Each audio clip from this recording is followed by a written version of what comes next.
Opa.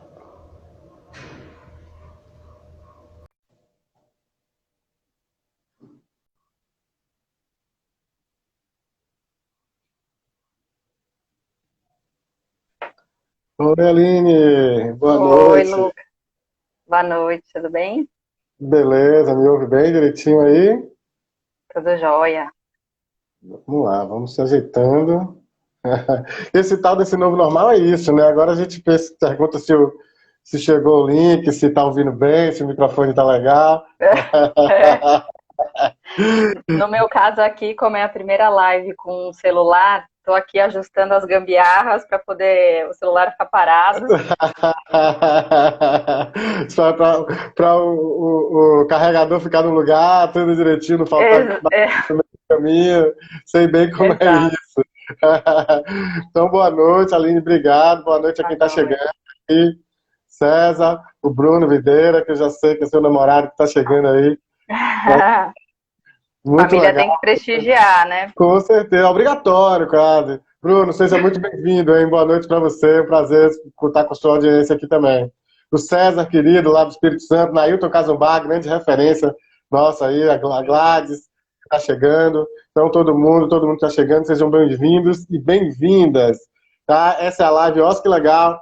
Eu sou Lucas Seara, sou advogado, coordenador do Oscar Legal Instituto, e toda terça-feira, às 18 horas, a gente está aqui com grandes nomes do terceiro setor, do setor das organizações, para tratar de temas diversos, né, afeitos à relação e à atuação das organizações.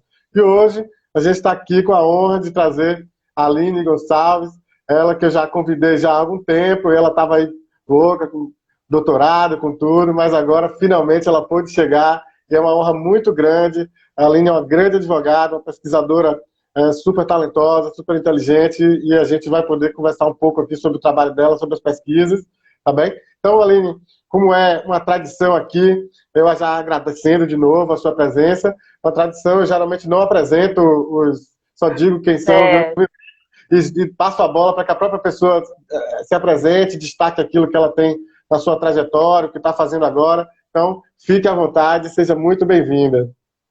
muito obrigada, Lucas, pelo convite e parabéns por estar criando esse espaço. Eu tenho acompanhado, já assisti várias das lives.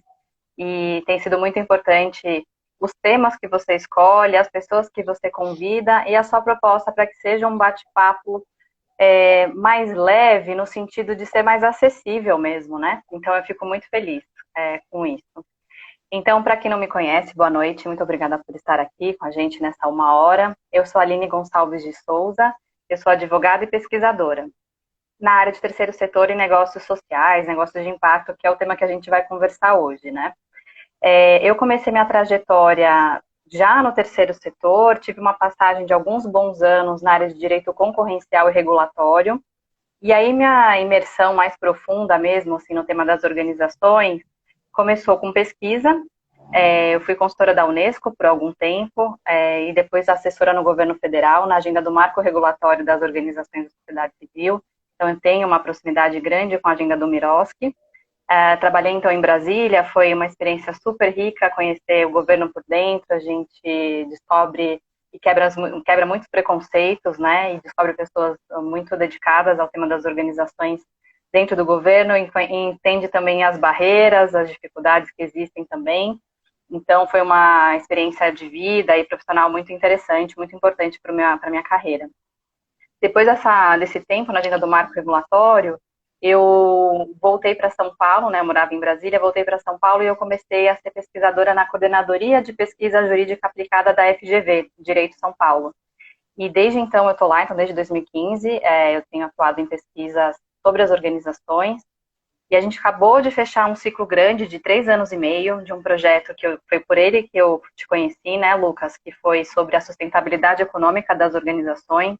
Então, produzimos 5 grandes pesquisas que viraram livro, a gente trabalhou bastante para criar subsídios, para identificar o diagnóstico sobre o tema das organizações, principalmente sobre sustentabilidade econômica, e propor mudanças normativas, interpretações mais favoráveis, para que as organizações tenham um ambiente jurídico de atuação mais favoráveis, né, para elas. Então, foi nessa oportunidade que eu te conheci, né, Lucas? É, Isso. eu Na parte de pesquisa, hoje eu estou fazendo doutorado em administração pública e governo na GV, e eu gosto muito de ter feito essa escolha, porque eu tenho já a formação em direito, fiz minha especialização em direito societário, mas eu sei e cada vez mais eu percebia que era importante ter outras ferramentas para analisar temas jurídicos institucionais. E a área de administração pública caiu para mim como uma luva e eu tenho gostado bastante, estou no meio do doutorado e sou advogada no escritório Sazzi Bechara, SBSA, o nome é comprido, atuando nessa área de terceiro setor, negócios de impacto.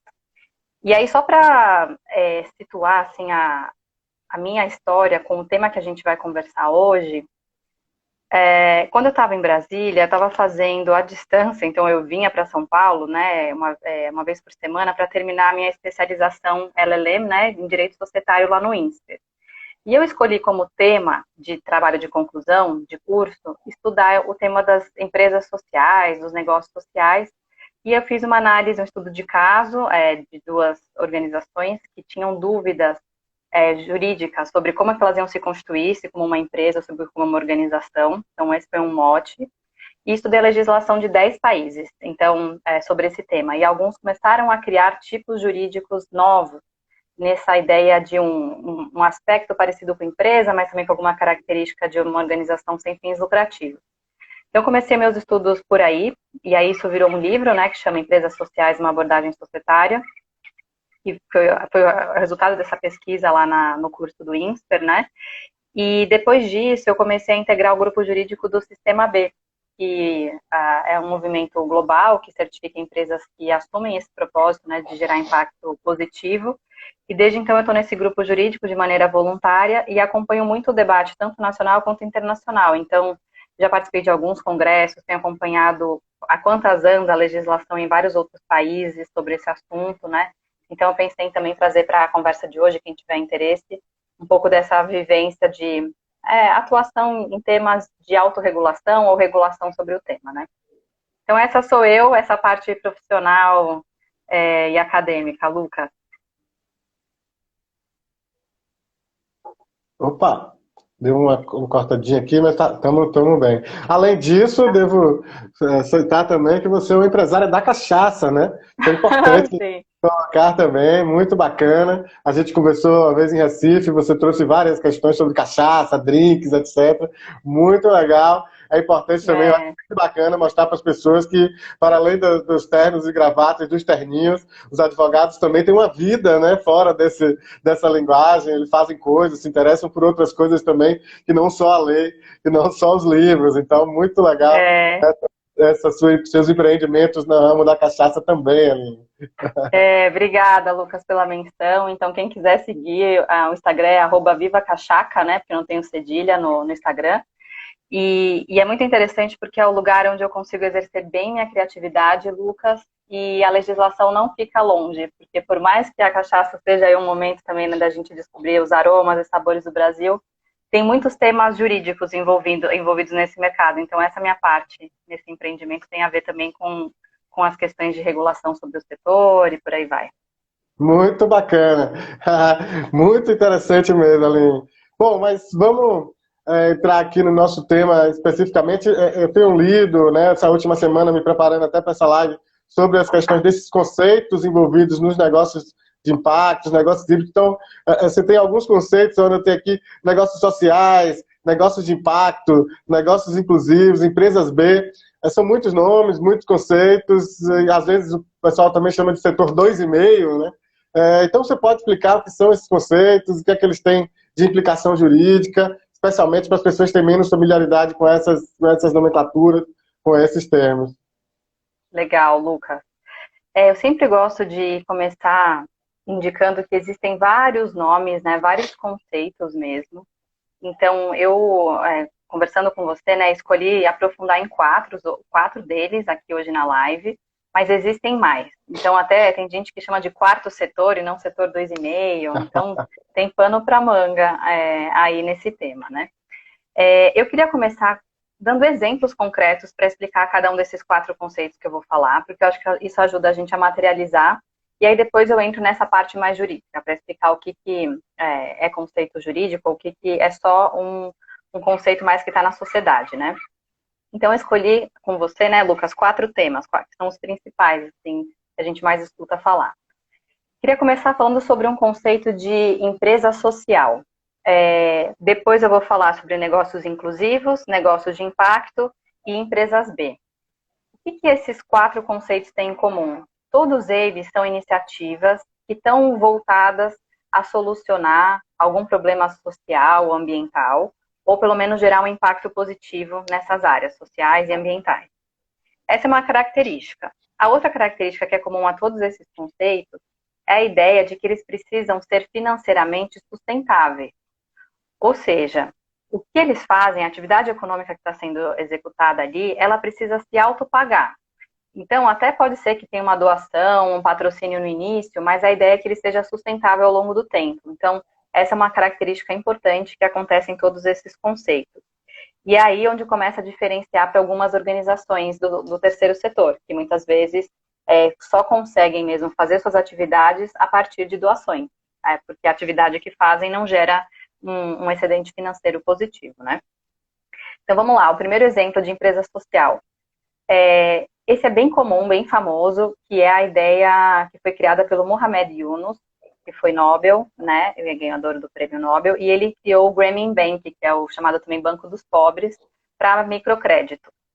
E aí, depois de um tempo, já com essa experiência do microcrédito, houve uma fusão, né, 2 empresas se juntaram, que chamam de joint venture, desse Grameen Bank com a Danone. A Danone mesmo que faz os danoninhos, né, que crianças Sim. e adultos apreciam. E a junção dessas 2 empresas teve um objetivo de criar um Danone específico para a região de Bangladesh, para atender uma questão de subnutrição infantil ali. Então, tinha uma questão toda de desenvolvimento de tecnologia para atender um problema social da região. E qual que era a ideia nesse conceito de uma empresa social, né, do Grameen Bank mais a Danone? Todo investimento feito pelos investidores, principalmente pela Danone, né, que foi desenvolver a tecnologia, os Danone, na hora da venda dos Danones, eles deveriam devolver todo o investimento feito, pagar todos os custos.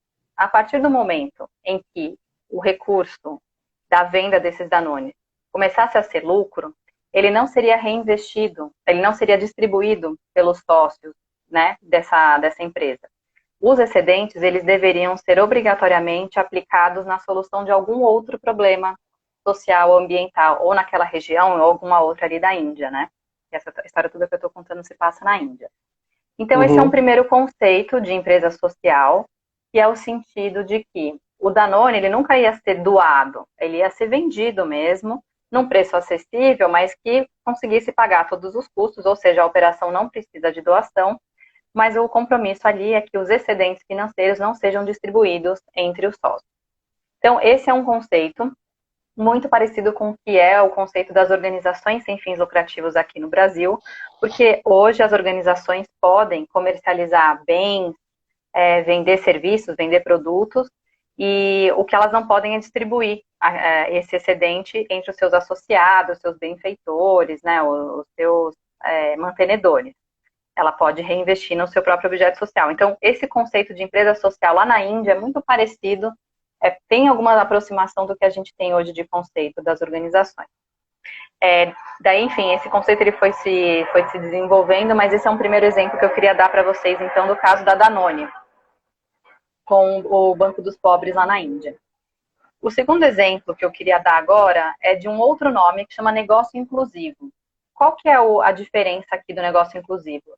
É que na execução da atividade que vai ser feita, necessariamente precisa incluir pessoas que historicamente são excluídas, seja por uma questão de preconceito estrutural, seja por uma questão econômica e por aí vai. Então, existe um exemplo de uma organização, e essa é uma organização sem fins lucrativos, tá? Que desenvolveu, que chama Solar Ear. Eles desenvolveram aparelhos auditivos para pessoas que têm problemas de audição. E esses aparelhos, eles são feitos numa tecnologia que depende de energia solar, eles são muito mais sustentáveis para o meio ambiente. Mas a grande sacada desse negócio é todo o desenvolvimento desses aparelhos, eles são feitos por pessoas que têm problemas auditivos, né? Que têm alguma Nossa, que deficiência. interessante. E aí, Lucas, tem vários outros exemplos de negócios inclusivos, tá? Eu tenho acompanhado um trabalho, eu sigo no Instagram, da Infopreta, que é também pessoas que trabalham com questão de informática, só por pessoas negras, e por aí vai. Então, tem esse aspecto no conceito de negócios inclusivos. Quem trabalhou muito essa ideia desse conceito foi o PNUD, num programa que chama, inclusive, Incluir, e o Sebrae, durante um tempo, também tinha essa denominação de negócios inclusivos, que é sempre incluir quem vai fazer o trabalho, quem vai gerir pessoas que, em geral, estão excluídas do mercado de trabalho. Tá? Então, esse é um exemplo de negócio inclusivo. O terceiro exemplo que eu queria dar é sobre negócios de impacto. E aí, Lucas, eu queria ter comprado aqui, até porque está um calor aqui em São Paulo, que eu quero dar o exemplo de um produto que chama Justaí. Ele é parecido com açaí. E ia cair muito bem aqui para mostrar na live para todo mundo se inspirar. Que é o seguinte: essa empresa Justaí, lá do Rio de Janeiro, ela identificou um problema na região, que era, sabe aquele palmito Justara, que as pessoas cortam para gerar aquele palmito? Sim, sim. Ele estava em extinção, né? Eu não sei agora qual é a situação, mas estava um problema muito grande, porque em geral demora 7, 8 anos para conseguir cortar aquele tamanho de palmito, e aí a árvore é derrubada. E, em geral, isso era uma fonte de extrativismo, de pessoas que dependiam desse tipo de extração para sobreviver. Então, o que esse negócio identificou? Que tinha um problema social e ambiental acontecendo ali envolvido com as palmeiras Jussara, e perceberam, identificaram, enfim, que os frutinhos dessa palmeira, que são redondinhos assim, eles poderiam gerar um produto muito parecido com açaí, isso que é o Jussaí. E aí não precisa derrubar a árvore. Então, desenvolveram esse produto, então tem esse Jussaí que vende em alguns mercados, eu já comprei algumas vezes, que foi então um negócio que ele não tem essa preocupação de para quem é que vai o lucro, vai para quem é sócio daquele negócio.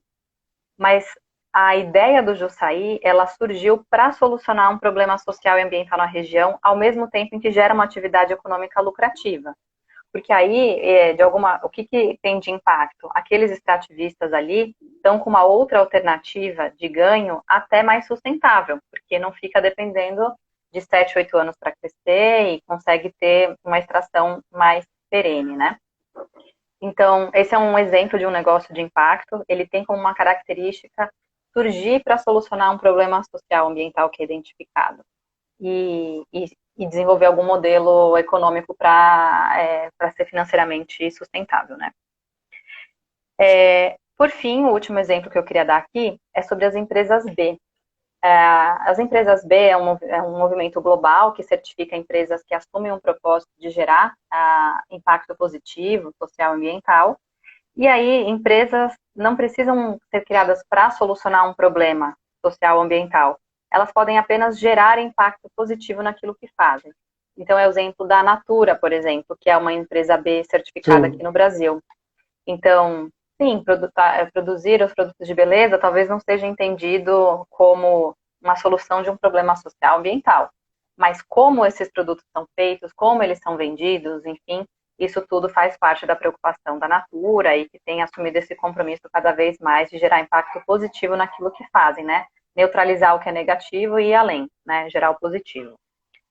Com esses 4 exemplos, Lucas, de empresas sociais do Mohamed Yunus, negócios inclusivos, que eu falei da Solar Ear, negócio de impacto do Jussaí e das empresas B, como é o caso da Natura, eu queria fechar esse primeiro bloco de conceitos dizendo o seguinte, que existe uma característica comum entre todos esses conceitos, que é gerar algo bom para a sociedade de alguma forma. E tem essa outra característica comum, que é ser sustentável financeiramente. Mas tem muita diferença entre eles, né? Então, como a gente viu, em alguns casos, quem faz importa muito, ou para quem, se é para solucionar um problema ou se é só para gerar um impacto positivo. Então, tem muitas diferenças. Se pode distribuir lucro ou não, né? Ou excedente financeiro, se for uma organização. Então, essas são as principais características. Esses conceitos todos, quase todos eles são não jurídicos, ou seja, não existe nenhuma lei, decreto, nem nada que diga o que é uma empresa social, o que é um negócio social e por aí vai. Com exceção dos negócios de impacto, que recentemente, né, em 2017, foi criado um decreto federal que deu um conceito sobre o que é negócio de impacto. Mas esse conceito de negócios de impacto, ele serve mais para estruturar uma política pública que está em andamento agora no governo, que a gente pode conversar mais. Ele não criou um tipo jurídico, nem qualificou um tipo jurídico. Então, hoje, qualquer uma desses conceitos aqui de empresa social, de negócio inclusivo, negócio de impacto, ele vai decidir se vai se estruturar como uma empresa ou como uma associação, né, como uma limitada, uma SA ou como uma associação, a depender de outras questões. Não tem a ver com esse decreto, por exemplo, porque hoje os tipos jurídicos que estão oferecidos para estruturar esses negócios continuam sendo os tradicionais, que a gente já conhece. Muito bacana. Eu queria aproveitar rapidinho, então, Aline, para cumprimentar aí o pessoal que está chegando. Primeiro, mandar um abraço especial para toda a equipe do SBSA Advogados, do qual você faz parte. O Eduardo Saz esteve aqui, a Laís Lopes, o Roberto Filho. Então, toda essa turma, um carinho enorme pelo SBSA Advogados, para mim, talvez o maior escritório especializado no terceiro setor no país, que inspira todo mundo que está aí nessa luta também, né? E queria mandar aí um abraço para o pessoal que está chegando, todo mundo, sejam todos bem-vindos e bem-vindas. A Servida Assessoria, Sandra Machado, Vacinéia Bonfim, Mary Rosa, minha mãe também está aí, se a gente falou de família obrigatória, minha mãe, um beijo para minha mãe que está aí também assistindo. Ieda Dantas, a Carla, psicóloga, Suelen, o J. Bastos, a Lília Cardoso, que é advogada lá na minha cidade, lá em Camacana, interior da Bahia, Carol Narque, Ana Gabriela, a Bianca Monteiro, querida também, parceira aí do Oscar Legal Instituto, estamos aí junto nessa parceria, a Natália Sato, Melissa Mestrina, que está aí também, então todo mundo que está por aqui, Vladimir Soares, que chegou agora, e dizer para o pessoal que quem não viu, quem não pode ver tudo, essas lives ficam aqui no GTV do Instagram por um tempo e depois elas ficam lá no nosso canal no YouTube, OSC Legal, Oscar Legal, todas elas ficam lá, não só essa, como as passadas também. Então, que aproveita, se inscreve no canal, dá seu like, deixa seu comentário, tudo bonitinho, elas estão todas lá. Bom, voltando aqui então ao tema, são muitos conceitos, né, Aline? A gente às vezes traz algo que é muito familiar para a gente, muitas vezes, e quem tem pouca familiaridade com esses conceitos fica meio zonzo, né, com tantos conceitos ao mesmo tempo, tantas questões, mas vamos tentar diluir essa quantidade de coisas nesse bate-papo. Bom, e as organizações da sociedade civil, né? Você trouxe que não há uma natureza jurídica específica. Os empreendedores, digamos assim, eles podem escolher entre a natureza comercial, empresarial, comum, né? Só que com esse lado, digamos, B, como você diz, ou ela ser uma associação sem fins lucrativos. Então, como é que as organizações se localizam nesse universo dos negócios de impacto? Ela pode ser considerada um negócio social, né? Quais são os cuidados que você precisa ter quando você é uma instituição sem fins lucrativos, uma associação ou até mesmo uma fundação dentro nesse campo do negócio de impacto? Legal, Lucas. Dá sim. Como não tem uma consequência jurídica hoje, a gente não tem um tipo jurídico, uma qualificação para esse universo dos conceitos do setor 2,5, né, que fica entre esse meio do caminho, entre uma organização sem fins lucrativos e uma empresa. Como hoje, então, não existe esses conceitos, não existe essas definições jurídicas, é uma questão de alinhamento conceitual mesmo, tá? Então, a gente, claro, pode fazer com que isso apareça nos documentos jurídicos, mas na hora do vamos ver ali no cartório, na junta comercial, isso não tem muita consequência. Ele tem muito mais a ver com um acordo entre os associados é feito, ou entre os sócios de uma empresa são feitos, e aquilo que eles assumem de compromisso com as pessoas que eles se envolvem, né, os chamados stakeholders, né. Então, assim, hoje uma associação, uma fundação, né, uma organização sem fins lucrativos, se ela quiser se alinhar a algum desses conceitos, ela pode. Quando? Quando ela estiver desenvolvendo alguma atividade que esteja gerando algum impacto positivo na sociedade, e em geral isso é a missão de muitas organizações, elas deixam isso de uma maneira evidente. Mas o que é muito importante é que essa atividade, ela se pague, que ela não gere passivos para a organização. Então, esse é um aspecto do conceito de todos esses nomes que a gente conversou agora, que é muito importante aparecer. A Solaria, que eu dei aquele exemplo de negócio inclusivo, ela é uma organização, é uma associação qualificada como CIP, que desenvolve essa atividade. Muito interessante. Então existem várias organizações que hoje vendem produtos, que desenvolvem algum tipo de serviço, seja de consultoria, seja de educação, né? E que se esse negócio, essa atividade, ela conseguir, pela venda que ela faz para as pessoas, pagar todos os custos, ela pode ser considerada como um negócio social, como um negócio de impacto. Aí, claro, essas nuances de cada um dos conceitos é que a gente vai precisar ver como é que se encaixa. Que cuidados ter com relação a isso? Primeiro, eu acho que é realmente buscar uma questão de identidade, né? Tem muitas organizações que talvez não queiram se identificar com esse tipo de narrativa, não quer se alinhar, e isso é totalmente tranquilo, né? Agora, quando elas quiserem se alinhar a algum tipo desses conceitos, é importante que vão até o fim. Por que eu vou falar isso? No caso de negócios de impacto, por exemplo, a Aliança pelo Investimento, que antes era o ICE, Força Tarefa, tem feito um esforço muito grande para conceituar o que é negócio de impacto. E aí, no final do ano passado, eles trouxeram alguns elementos bem importantes, que é solucionar um problema social ambiental, então precisa identificar um problema, buscar solucionar mesmo, mensurar o impacto do que está sendo feito, ter transparência e reportar, e além de pagar, dele se autofinanciar, né? Então tem aí uma obrigação de transparência, de mensuração, que está entrando na ideia do conceito. Então, se alguém quiser hoje se alinhar à ideia de negócio de impacto, eu sugiro analisar os documentos que são produzidos pela Aliança e que dão esses critérios para se alinhar a esse tipo de conceito, né? O que eu tenho visto muito, Lucas?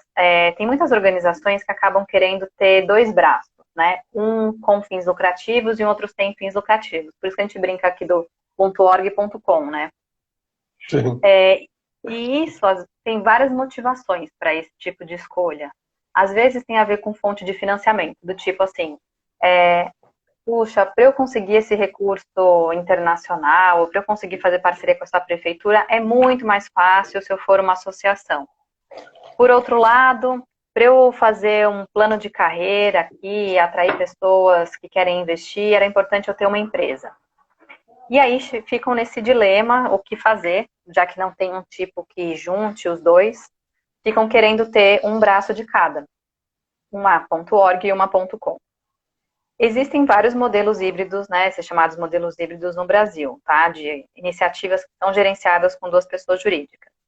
Isso é permitido, mas a gente precisa tomar vários cuidados com relação a isso. E eu queria dar um exemplo mais de princípio para facilitar, porque depois isso no dia a dia depende da atividade que é feita, a gente vai ter que olhar que normas vão se aplicar, tá? Mas o que a gente tem que tomar muito cuidado quando uma iniciativa ela é gerenciada por dois braços, né? .org e .com.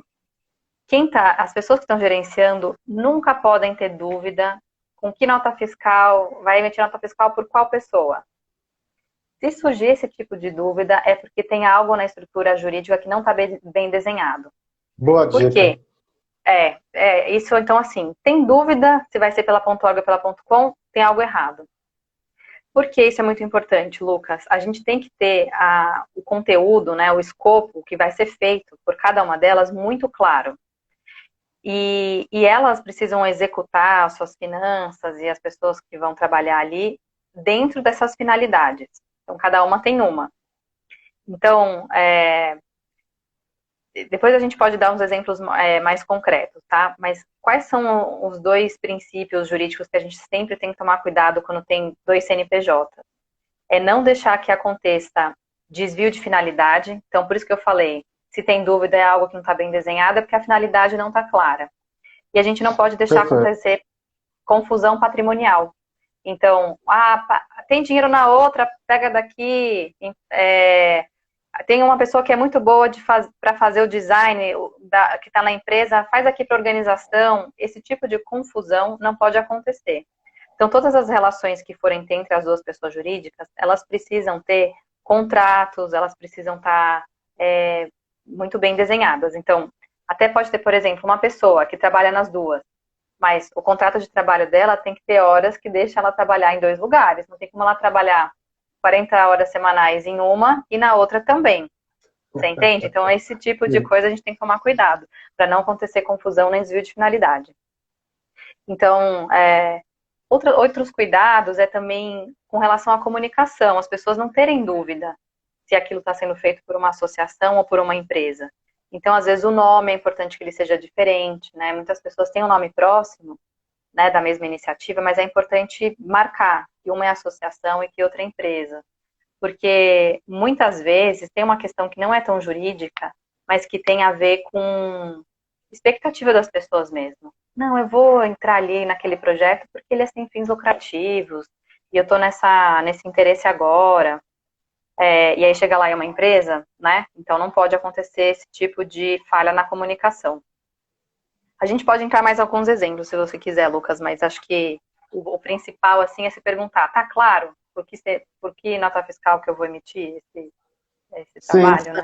perfeito, perfeito. Isso, semana passada eu tive aqui com o Nailton Cazumbar, e falando inclusive da gestão contábil, das organizações, enfim, eu acho que vem muito a calhar com isso que você está trazendo, né? A importância de você fazer uma boa gestão do seu empreendimento, seja ele uma entidade sem fins lucrativos ou com fins lucrativos, né? Cada qual com o seu quadrado, né? Cada um com o seu estilo de tocar a instituição de gestão, enfim, mas é importante você respeitar esses espaços e respeitar aquilo que as instituições, até onde ela pode ir, os limites, os alcances, enfim. Então, acho fundamental trazer essa orientação, essas dicas práticas para as organizações.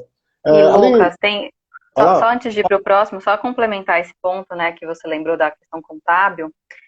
Tem uma questão muito importante que as associações em geral, né, as fundações, elas têm um regime jurídico diferenciado de não pagar, por exemplo, imposto de renda, né? Elas cumprindo os requisitos lá de não Perfeito. distribuir os excedentes entre os seus associados, aplicar no objeto social e manter a escrituração contábil correta, elas não vão pagar imposto de renda nem contribuição social sobre o lucro. Então, a gente nunca pode ter uma relação entre a .com e a .org que signifique uma simulação, né, uma distribuição disfarçada desse excedente da sem fins lucrativos. Então, todo esse lastro que você mencionou contábil, ele é muito sério nessa parte tributária e pode implicar uma penalidade muito grande para sem fins lucrativos se isso não for feito de maneira adequada. Então, a gente precisa sempre testar bem por que precisa ter duas estruturas jurídicas, se questionar bem se precisa mesmo ter as duas. Em algumas iniciativas precisa mesmo, e a gente tem alguns clientes que precisam gerenciar duas, e aí são 2 serviços de contabilidade, equipes também diferentes e coisas do tipo. Mas entre elas a gente tem que tomar muito cuidado, porque algum erro contábil, né, ou alguma gestão equivocada pode gerar perda da imunidade ou da isenção, o que é muito sério para uma organização, né? Muito sério mesmo, então é importante essa dica, sensacional. Então, a outra pergunta que a gente tinha nas leituras aí, a gente se depara com a sigla N-Impacto, né? A Estratégia Nacional de Investimento em Negócios de Impacto. O que é essa N-Impacto, o que ela faz? Fala um pouco para a gente sobre isso. Onde vive, como dorme. Lucas, a N-Impacto é uma estratégia nacional criada por decreto federal no final de 2017, era finalzinho do governo Temer. Essa estratégia é muito interessante a criação dela, tá? Porque ela foi muito pautada e pressionada a criação dela por um movimento de várias organizações que são intermediárias desse campo dos negócios de impacto, tá? Então, começou com a Força Tarefa pelas Finanças Sociais, que hoje tem outro nome, mas foram feitas várias consultas públicas para criar quais seriam as recomendações para serem dadas ao governo federal. E, na época, essa parceria, um acordo de cooperação técnica foi feito com um ministério que hoje não existe mais com esse nome, que era o MIDIC, Ministério do Desenvolvimento, Indústria e Comércio. E essa Impacto, ela foi criada depois de uma consulta pública que colocava vários temas do que seria, o que comporia essa estratégia nacional. E ela foi criada, então, por decreto federal em 2017, e ela tem aquela composição de um comitê que tem participação do governo e da sociedade civil, né? E ela tem um tempo longo de atuação, tem mais 8 anos ainda para a SN Impacto finalizar os seus trabalhos.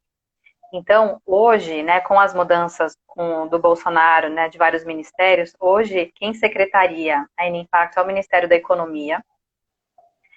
Quem é o secretário executivo é um cara muito bacana, o Lucas Ramalho, seu xará. Eu já conhecia ele da época que eu trabalhei em Brasília. E tem 4 principais grupos tem 4 grupos de trabalho para orientar a atuação da Impacto. Um é para ampliar a oferta de capital, então mais dinheiro para esse assunto dos negócios de impacto. O segundo grupo de trabalho é para aumentar a quantidade de negócios de impacto. Então, apoiar na formalização, nesse alinhamento a conceitos, né? O terceiro grupo de trabalho é para fortalecer as intermediárias. Então, até quem tiver interesse, gente, sobre as intermediárias, eu recomendo muito um trabalho que o Instituto Quintessa fez, que chama Guia 2,5. Quando você entra no site, agora eles lançaram agora em julho, meio do ano agora, a nova versão, porque já é uma pesquisa que foi atualizada algumas vezes. Eles mapeiam várias organizações intermediárias desse universo de negócios de impacto. Então, tem, assim, aceleradoras, incubadoras, organizações que tentam achar investidores para quem está querendo investir em algo social, algumas outras que fazem mais mentoria, desenvolvimento, né, de capacitação, outras que oferecem espaço, às vezes as pessoas não têm dinheiro para alugar, enfim, tem várias intermediárias aí para ajudar nesse assunto. E o quarto grupo de trabalho dessa Impacto, ele é focado no ambiente institucional e normativo favorável aos negócios de impacto. E esse grupo, Lucas, é o que eu mais atuo, que eu mais acompanho, porque o Sistema B, né, que é aquela organização que eu falei que eu sou voluntária no grupo jurídico, faz a secretaria, ele que coordena esse GT. Então, todos esses assuntos jurídicos, em termos de propor uma regulação para esse tema, parecida com as Benefit Corporations dos Estados Unidos, se você quiser a gente entra mais nesse assunto, é um tema que está em debate na Impacto. As consequências de uma organização sem fins lucrativos ser sócia de uma empresa também é um tema que é debatido nesse GT4. E o que é o interessante, o que é muito interessante desse espaço da Impacto é que ela tem vários órgãos do governo federal, então, Ministério da Economia, de indústria, vários ministérios, eu não estou lembrando agora o nome porque eles mudaram muito e eu estou ainda na cabeça dos nomes antigos, mas enfim, tem vários ministérios que fazem parte da Impacto e também várias agências de fomento, bancos, então tem BNDES, Caixa Econômica, Sebrae, a CVM está lá, e várias organizações sem fins lucrativos da sociedade civil que representam esse universo. Então, o Sistema B está lá, o GIF está lá, que você conhece também, o ICE, né, Cidadania Empresarial. Então, é uma composição muito interessante dessa Impacto. Eu participei de algumas reuniões lá em Brasília, né, antes do momento da pandemia, eu fui presencialmente lá, e eles têm tentado produzir, né, materiais e ações concretas mesmo. Então, até assim, discutir em lançar editais que tenham, de alguma forma, algum tipo de incentivo para que as empresas assumam um compromisso de gerar um impacto social e ambiental, para ser contratadas pelo governo nas compras públicas. Esse é um tema que é debatido lá, para criar os critérios, isso começar a entrar nos editais. Então, tem esse tipo de coisa surgindo lá. Muito bacana, muito interessante mesmo. É o que diz também aqui a Valciné Bonfim, concordando. Eu queria, então, só aproveitar para cumprimentar o pessoal que está chegando também. Boa noite a todo mundo. A Roseli Cantarelli, a Mauricélia Lemos, Laura Francelino, a Renata Fortunato, querida advogada aí da Comissão do Terceiro Setor de São Paulo, e que sempre está aqui com a gente. A Jane Costa também, Então, sejam todos bem-vindos e bem-vindos. O Vladimir Soares está aqui dizendo que é sempre uma alegria poder aprender com a Aline. Um baita privilégio. Muito bacana. Também concordo contigo, hein, Vladimir? Muito bom mesmo. Aline, você falando, eu fiquei com uma pergunta sobre a questão das organizações intermediárias, mas também me ocorreu aqui duas questões. Uma que é a experiência com o Transcidadania, né, de São Paulo, que era um programa governamental de inclusão de pessoas trans no mercado de trabalho, na escola, enfim. Ali tinha uma característica mais de política pública, mas me remeteu também ao transemprego, que é um pouco a intermediação de emprego, sem fins lucrativos, mas para causar impacto na inserção das pessoas trans no mercado de trabalho, faz intermediação com empresas, enfim, nesse sentido. E aí eu queria saber de ti se esse tipo de iniciativa pode ser enquadrado ou se aproxima dos negócios de impacto que a gente está discutindo aqui. Lucas, eu não conheço tão de perto ou a estrutura dessa iniciativa, então você pode me ajudar aqui a gente chegar nessa resposta, tá? O que seria muito importante para se alinhar a esse conceito? Eu acho que com relação ao impacto social está muito claro, né? Tem um problema estrutural, né, de preconceito, de dificuldade em posicionamento no mercado de trabalho. Então, sim, quanto a isso, está dentro. A questão agora é da sustentabilidade financeira. Então, o que a gente precisa pensar para dizer se vai ser enquadrado nesses conceitos? O serviço que é ofertado, que é, por exemplo, intermediar as empresas, as vagas com as pessoas, esse serviço alguém paga por ele? Se sim, esse serviço ele remunera todo mundo que tem que trabalhar ali? Ou ele está dependendo de uma doação ou de uma verba pública para rodar? Se ele depender de uma fonte externa, ele não conseguir remunerar toda a sua estrutura a partir da venda do serviço que está sendo feito, aí não daria para entrar nos conceitos. Entendi. Talvez eu não tenho certeza das minúcias de como é a atuação no transemprego, mas me parece que eles recebem uma espécie de CAA, né? Eles recebem algum tipo de digital para fazer essa intermediação, treinamento, intermediação, me parece que é muito nessa linha. Então como eu não tenho certeza, talvez ficar só a provocação mesmo para pensar um pouco sobre esses modelos, enfim. E uma coisa que é legal dessa pergunta, Lucas, é que dá para a gente pensar que às vezes uma mesma organização, ela tem uma atuação que não vai conseguir se alinhar nunca a esses conceitos de negócio de impacto, porque ela não consegue vender aquele serviço, ninguém paga por ele, a não ser um doador, uma doadora ou uma verba pública, ou seja, não é uma atividade que economicamente consegue ali vender, e é um trabalho super importante, por exemplo, nessa área que você mencionou, né? E às vezes essa organização ela tem um outro projeto que sim consegue se autorremunerar. Então é possível, às vezes, uma mesma organização ela ter dentro dela algum projeto que sim é alinhado ao conceito de negócio de impacto e outros não, que dependem de doação ou de verba pública, por exemplo. Muito bacana. Queria então aproveitar para dar um alô aqui especial a Eliana Hollenberg, presidente do Conforto Bahia, que legal. da plataforma está aqui e está parabenizando pelo tema, pela sua presença aqui, Aline. Um abraço aí para a Eliana. Um outro tema que eu tenho lidado bastante, né? Eu tenho assessorado então a formação da Federação das Associações que lidam com o tema da cannabis enquanto instrumento de promoção da saúde, né, a cannabis terapêutica, enfim. E na conversa com os atores dessa rede, né, com as pessoas que compõem as entidades, enfim, você tem diversas associações, ok, são sem fins lucrativos, estão lutando por essa causa, tem muitos habeas corpus, hoje mais ou menos 100 habeas corpus para pessoas individuais colherem, né, plantarem, colherem a cannabis para extrair o óleo, para fazer o medicamento, e tem dois habeas corpus, digamos, coletivos, né, duas associações têm autorização para plantar, fazer o beneficiamento, a entrega desse fornecimento desse óleo. Mas alguns desses atores que estão nesse ecossistema, digamos assim, eles têm esse raciocínio de que é um negócio, né? A cannabis ela vem também como um negócio. E quando a gente começa a conversar sobre os negócios de impacto e tal, muitos deles têm essa visão de que tudo bem, a gente vai beneficiar muitas pessoas com a questão da saúde, né? Esse erro histórico que é condenar uma planta que tem comprovada a eficácia de medicinal, enfim, né? Usada há mais de 5 mil anos, etc. Então, isso vai trazer isso para a saúde, né? Como legal, como possibilidade de instrumento de promoção da saúde, mas também beneficiar centenas, talvez milhares de pessoas, né? Então, eu penso que algumas dessas instituições elas podem optar, inclusive, por esse modelo híbrido ou por esse modelo de negócio de impacto, a depender, é claro, né, também essas características que você trouxe antes, quando a gente falou do transemprego. Um exemplo, aproveitando isso, Lucas, por exemplo, imagina alguma dessas iniciativas relacionadas à questão da cannabis que for formalizada como uma empresa.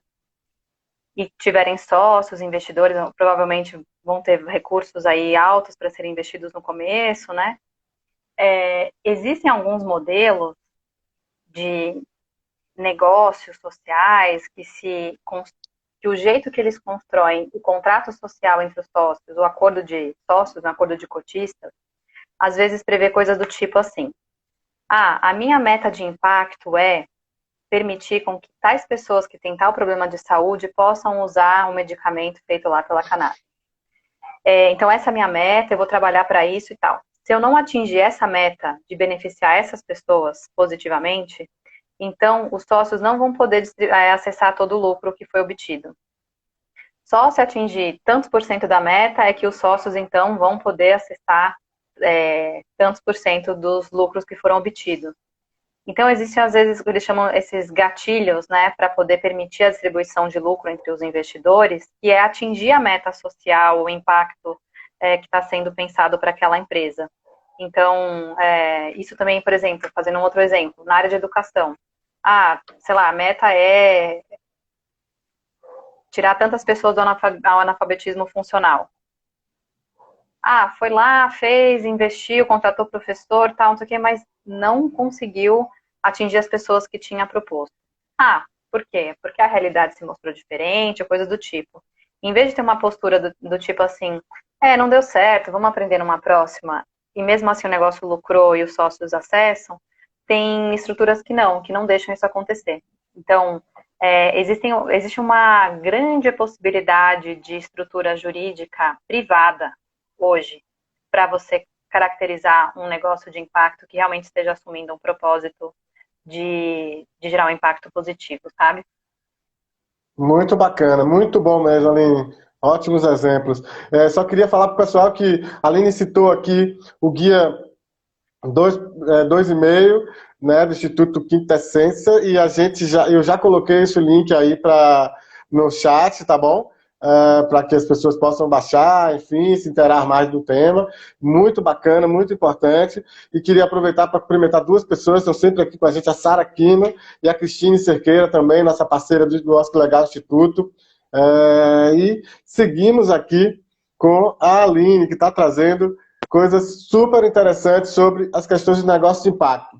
Voltando, então, para uma pergunta que me deixou aqui, ainda você citou isso, e a gente não... A questão das organizações intermediárias, né?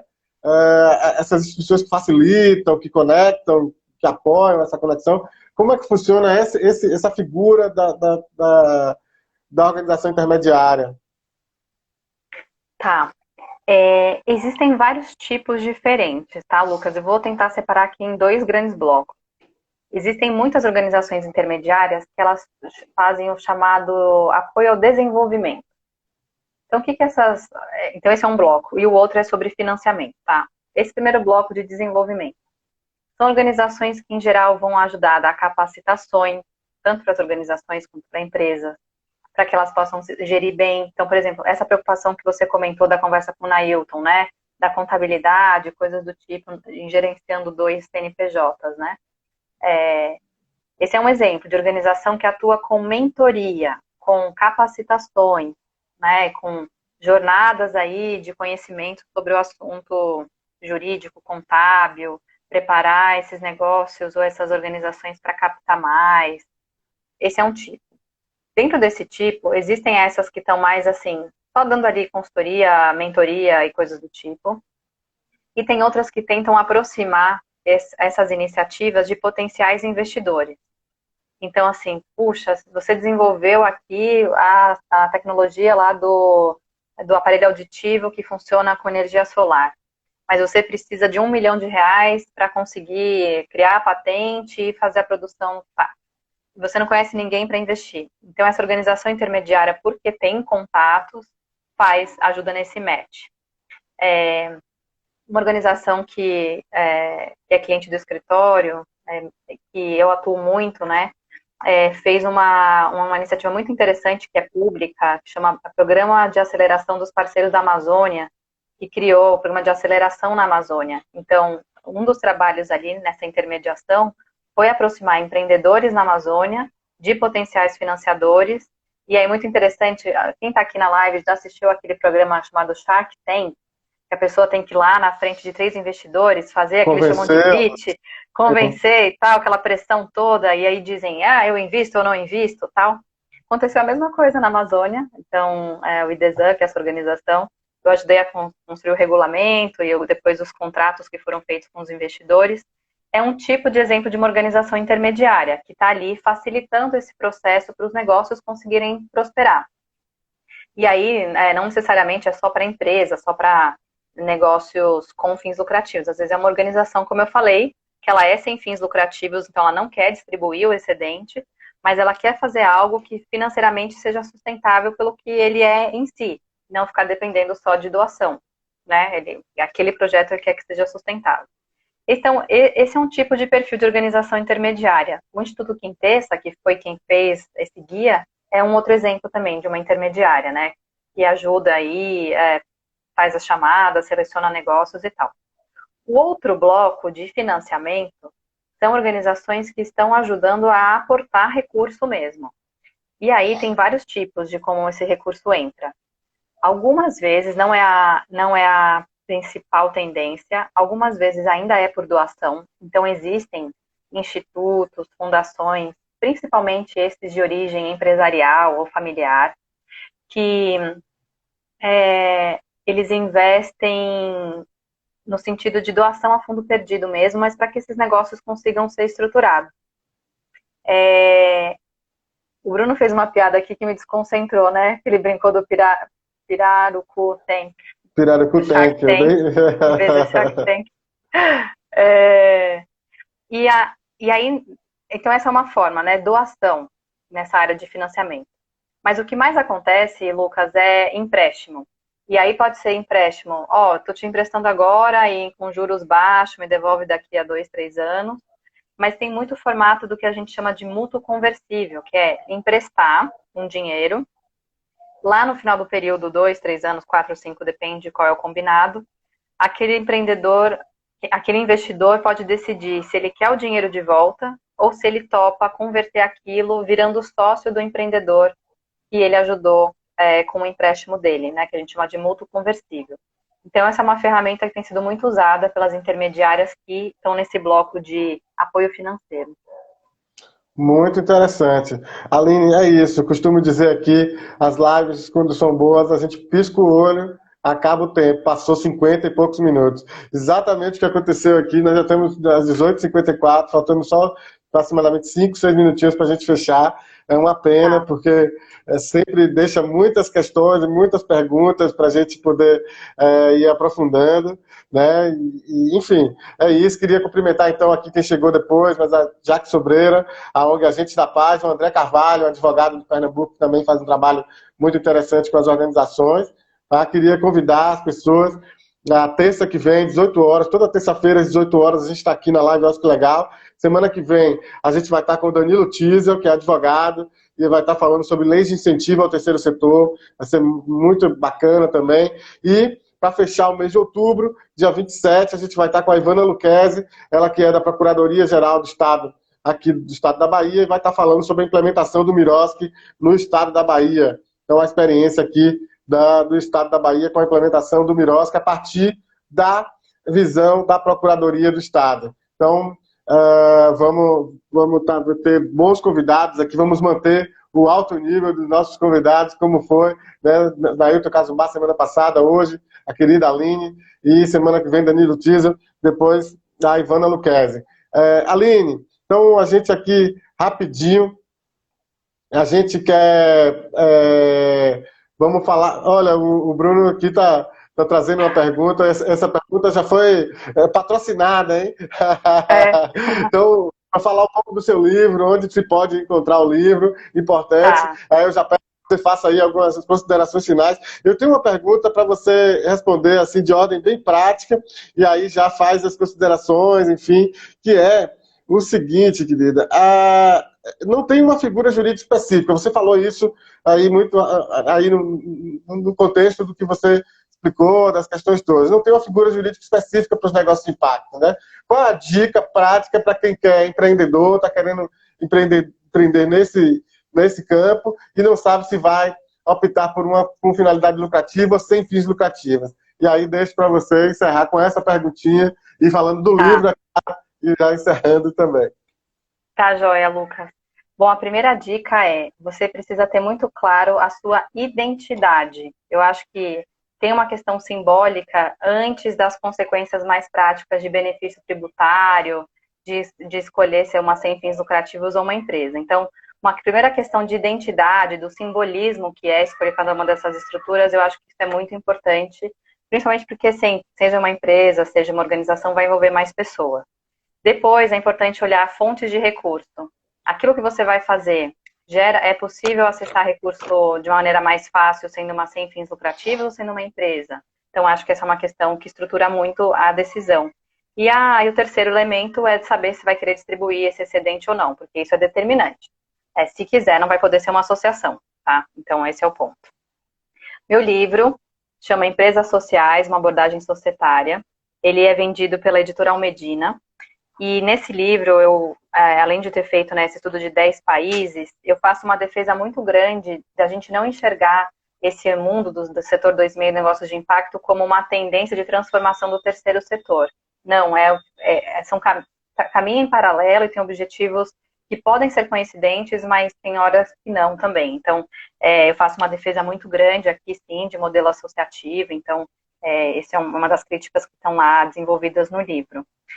Agradeço muito a participação de todo mundo, fico à disposição.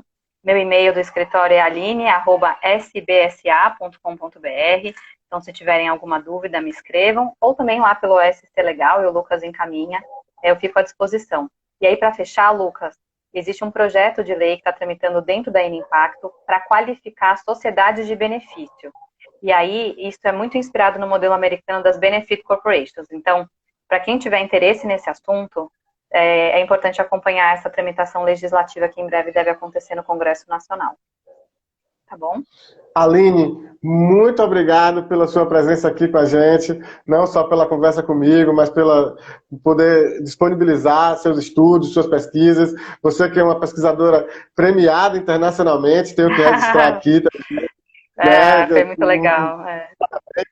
Público, né, para você, já tinha falado isso contigo antes. Vou trazer o Fábio também aí para a gente conversar, o Panudo, para a gente conversar aqui também, em qualquer momento. Já tinha convidado você para vir, finalmente você pôde vir na sua agenda, enfim. Então, de coração, muito obrigado, foi ótimo. Obrigada, Luca. A gente esgotar tudo aqui nesse momento, é uma horinha só, um tema super complexo, mas a ideia do nosso Legal Instituto é traduzir as questões jurídicas mais complexas e tentar trazer isso de forma mais tranquila, no bate-papo, para que as pessoas que tenham interesse, possam depois se aprofundar. E foi sensacional, assim, foi muito bacana essa nossa conversa hoje aqui, como não ia deixar de ser. Então, atingiu muito essa nossa expectativa para essa nossa conversa aqui. Então, de coração, agradecer a você, tá bom? Brigadão. Obrigada, mais uma Luca. vez. Agradecer a todo mundo que está aí. Todo mundo. Viu? E dizer para todo mundo agora, com 20 segundos restando, terça-feira, às 18 horas, sempre aqui às terças, sempre às 18, sempre com a gente. Danilo Tiesel na próxima terça, Ivana Luquezzi na terça seguinte, fechando outubro. Um abraço, tamo junto e até terça que vem. Valeu, Aline, até mais.